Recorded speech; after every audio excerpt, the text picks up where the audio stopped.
Beshigida yama bor, faqat bunga eshik ochilgan paytda kirsa bo'ladi. Aytgancha kechasi bu yama yopiq bo'ladi. Kameramni ko'tarib kirib kelsam, mayda ustidagi mashina hadovoyini remont qilayotgan ekanlar. Buni ham syomka qilib qo'yardim. Mana tomonda yana bitta akamiz mashinani elektr qismlariga, elektronikalariga qarayotgan ekan. Mana ko'prikni bilmagan odam o'zi bo'lmasa kerak. Beshikka kirib kelaverishingizda, o'tasiz ko'prikdan o'tganingizda, deta bir 100 metr, 200 metr yurganingizdan zamina masla vulkanizatsiya. Mana shunaqa palatkada reklama turibdi. Endi ikkinchi tomondan keladigan yo'lni ko'rsatib kelamiz sizlarga. Bu taraf maktab osti qismi, maktab ostidan to'g'ri kelaverasiz. Gideta bir 1 kilometrcha yo'l chiqadi, yo'l chiqmaydi.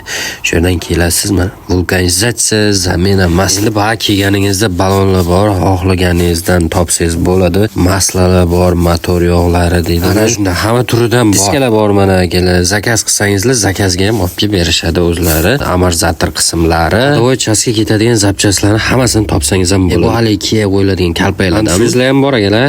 Sezonni qo'yib yuraveramiz. Qishloqda bor skuterlarga kameralar bor, balonlar bor. Zapchastga deb ko'p ham qidirib ahvohlar boravermaysizda. Xolodilnik o'rnatib, ichiga gazirovka, energetiklarni ham solib qo'yibdilar. Kelib ichib ketaveramiz a.